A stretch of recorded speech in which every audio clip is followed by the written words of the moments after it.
Claro que sí, 9:43 de la mañana y continuamos Vivan los niños, Gerardo, y es que la forma como reaccionan nuestros chiquitos ante las adversidades, ante los problemas, eso se llama tolerancia a la frustración, y es un tema que yo creo que a muchos papás nos inquieta y nos preocupa porque no sabemos cómo manejar a veces esas emociones de los chiquitos. Para eso está con nosotros nuestra amiga, la licenciada Guadalupe de Saguini, psicóloga, 2298-9680, así que usted póngale atención a lo que vamos a platicar. Bienvenida. Bienvenida. Gracias por la invitación una vez más. Tema interesante, ¿verdad? Realmente yo creo que es importante saber cómo abordar estos temas, ¿verdad? Porque a veces nos podemos ir por otro lado y le podemos hacer incluso daño a nuestros propios hijos. Claro, y es que lo que pasa es que también tenemos que partir del hecho de que las cosas no salen todo el tiempo como nosotros queremos y como los niños quieren, ¿verdad? Y esa es una de las cosas que nosotros tenemos como padres la responsabilidad de enseñarles a los niños que a pesar de que hay adversidades en la vida, podemos seguir adelante, ¿verdad? Yo tengo una pregunta, los niños obviamente traen su personalidad, su carácter, nosotros los vamos moldeando como padres y somos nosotros quienes los va guiando y va permitiendo o no ciertas situaciones, pero ¿qué pasa con los niños que tal vez has oído decir que es que el papá es muy mal geniado, que es que el papá es poco tolerante? ¿Pueden ellos venir condicionados con esa falta de tolerancia? ¿Son tal vez por ver que su papá es así? ¿Pueden seguir esos patrones de conducta? Bueno, esa es una excelente pregunta.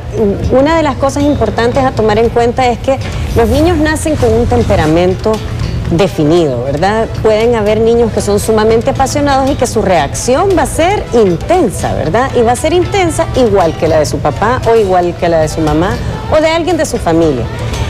Sin embargo, la tolerancia a la frustración es aprendida, es desarrollada y eso sí tiene que ver con qué ejemplos estoy recibiendo en mi casa, de dónde vienen las reprimendas al momento de cometer errores, por ejemplo, qué es la información que el niño está recibiendo cuando se equivoca.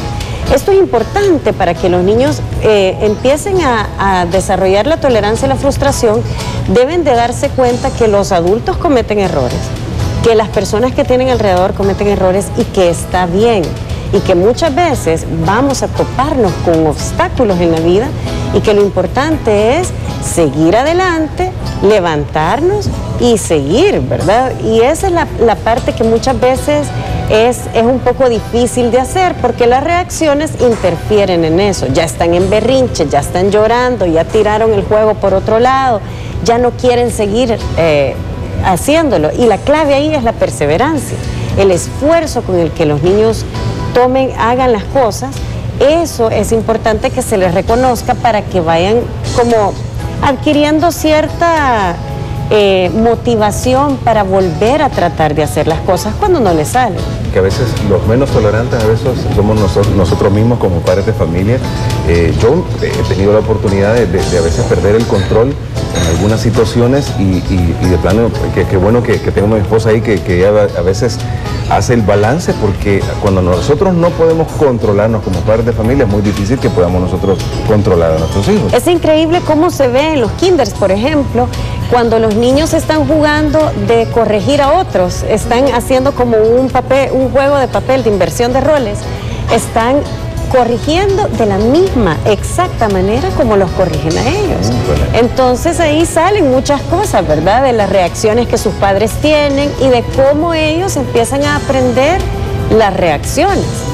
Ahora, yo creo que también es otra cosa importante que los niños aprendan a esperar. Esto es una cuestión de autorregulación.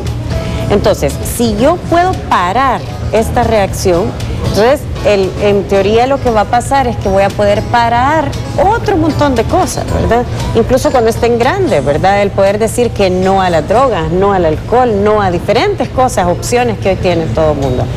Entonces el poder autorregularse va a ser importante y hay diferentes cosas que se pueden ir haciendo.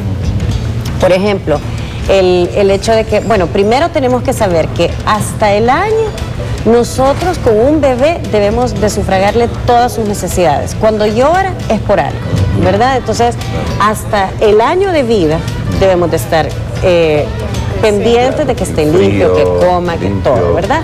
Una vez pasamos el año, ya debemos de poder ayudarle a los niños a que sepan esperar, por ejemplo. Entonces, si están llorando por la comida, hay que aprender y manejar el concepto de permítame un momento, espere, ¿verdad? Dejar un poquito que esperen, aunque lloren y aunque estén ahí como muy inquietos. Luego, más adelante, se han fijado que hay muchos niños que mami, mami, mami, Sí. mami, y es una insistencia, ¿verdad? Entonces, el poder decirle a los niños, permítame un momento, en este momento estoy hablando, en un momentito te atiendo. Pide la palabra. Entonces, Es ¿qué que lo tú que nunca implica? me pones atención. Pide la Exacto. palabra. Y entonces ahí uno dice, te atiendo en un momento, cuando yo termine.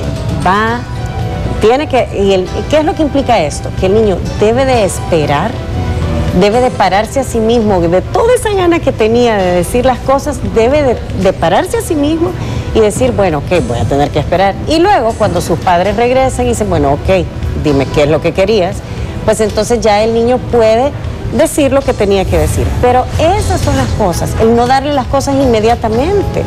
El que de repente, mami, tengo sed y vamos a parar en medio de la calle para ir a comprar la botella de agua, ¿verdad? Ese tipo de cosas.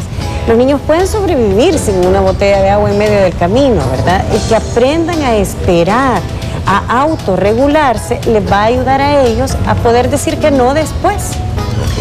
Me llama la atención que definitivamente es algo que se aprende, que está en manos de nosotros como padres. ¿Cómo podemos actuar ante esos episodios explosivos? Por ejemplo, un niño mucho más grande, que ya tiene obviamente un conocimiento y sabe lo que es bueno, lo que es malo, pero que hemos venido haciendo las cosas mal.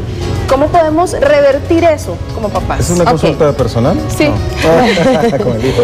Bueno, primero es acompañarlos, o sea, el hecho de que ellos sepan que el amor de sus papás es incondicional, haga lo que haga, siempre me van a querer, eso es el punto número 1. Punto número 2 es saber que cuando nosotros estamos frustrados podemos tener reacción de depresión, nos podemos poner muy tristes, podemos estar muy enojados, podemos tener diferentes reacciones. Sin embargo, lo que hacemos cuando estamos enojados es lo importante. Hay que poner el límite. Tú tenés el derecho de enojarte, pero no tenés el derecho ni de hacerte daño a ti mismo ni de hacerle daño a otros. Ahí es en donde el límite comienza, ¿verdad? Y si yo le hago daño a otros o le hago daño a las cosas en general que tengo alrededor, entonces voy a tener una consecuencia. Si tiro las cosas, pues me va a tocar regresar a limpiar lo que tiré. Si ultrajo a mi mamá o le pegué o le dije a saber qué, pues va a tener también una consecuencia acorde, ¿verdad? Y ahí se van dando cuenta que, y muchas veces los niños cuando están chiquitos están probando hasta dónde pueden llegar. Entonces, después de haber probado, se dan cuenta que no les conviene, ¿verdad? Bueno. Y esa constancia de poder dar las consecuencias va a ser importante. No porque estoy en la casa de mi mamá o en público, no voy a dejar de darle la consecuencia. Eso es importante. Bueno, Mire, que ser a veces padre pasa. no se aprende, o sea, no se nace siendo buen padre, sino todas estas cosas tenemos que aprender. Prueba y error, ¿verdad? Claro, claro. Todo el tiempo. Pero qué bueno que tengamos especialistas también como ella, como Guadalupe de Saguini, y usted puede marcarles también al 2298-9686, ¿verdad? 8-0. Y yo quisiera que le demos continuidad a este tema porque hay muchísimas preguntas y tal vez invitar a los muchos tips televidentes. también. Y muchos tips Sí. a los televidentes que si tienen alguna pregunta y tal vez la otra semana podemos desarrollar un poco más el tema porque es un tema muy interesante. Claro que sí. yo sé que muchos papás lo viven por experiencia de muchos conocidos y hay también familiares que influyen en esa falta de que sí. tolerancia, ¿verdad? Gracias, licenciada Guadalupe de Saguini. Vamos a ir a un corte comercial, ya regresamos, no se vayan.